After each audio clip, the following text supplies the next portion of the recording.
Today, let's talk about simultaneous move games. In simultaneous move games, both parties move at the same time or simultaneously.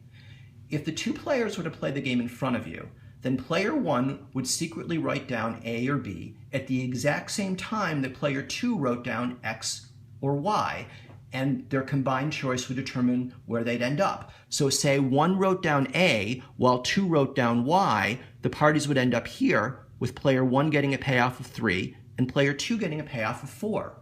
As with sequential move games, in simultaneous move games, your goal is not to beat the other player. You're not trying to get a higher payoff than the other player. Your goal is to maximize your own payoff, and you're indifferent as to the payoff of the other player.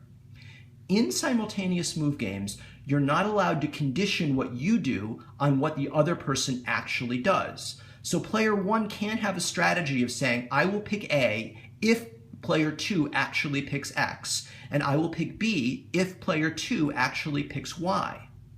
Player 1 will also not think that player 2 will condition player 2's move on what player 1 does. So player 1 will never think, my picking A will cause player 2 to pick X, but my picking B will cause player 2 to pick Y.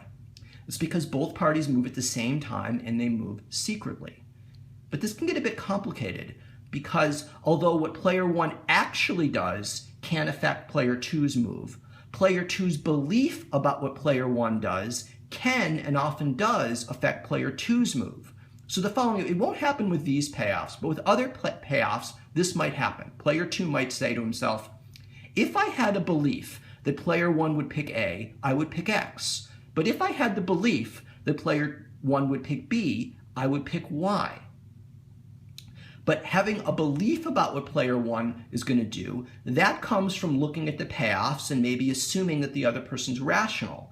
That's different from knowing what they do based upon observation or based upon seeing what they write. We'll solve some simultaneous move games in the next few videos. Thank you.